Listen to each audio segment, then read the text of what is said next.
Visit Chandra's beautiful universe. Chandra's first light, 25th anniversary.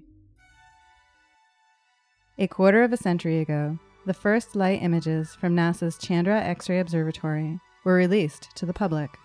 This introduction to the world of Chandra's high-resolution X-ray imaging capabilities included an unprecedented view of Cassiopeia A, the remains of an exploded star located about 11,000 light-years from Earth.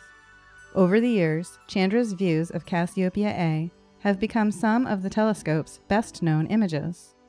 To mark the anniversary of this milestone and celebrate what discoveries are to come, new sonifications of 3 images, including Cassiopeia A, or Cas A, are being released.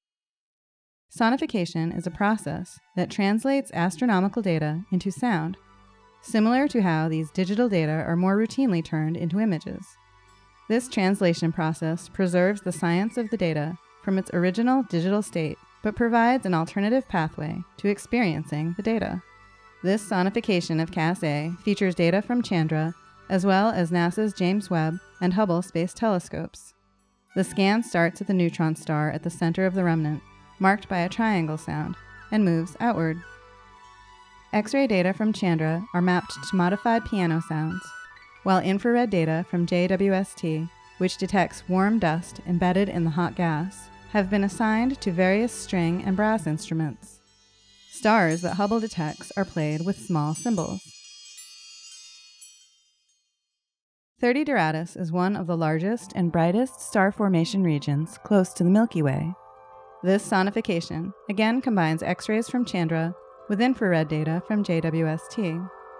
X-rays from Chandra, which reveal gas that has been superheated by shock waves generated by the winds from massive stars, are heard as airy synthesizer sounds. Meanwhile, JWST's infrared data show cooler gas that provides the raw ingredients for future stars. The final member of this new sonification triumvirate is the large spiral galaxy called NGC 6872 that has 2 elongated arms stretching to the upper right and lower left. Just to the upper left of NGC 6872 appears another, smaller spiral galaxy. These 2 galaxies, each of which likely has a supermassive black hole at the center, are being drawn toward one another. Chandra's X-rays, represented in sound by a wind-like sound, show multi-million-degree gas that permeates the galaxies. Meanwhile, Hubble data reveal the galaxy's spiral arms and background stars as low drone sounds and soft plucks and cymbals.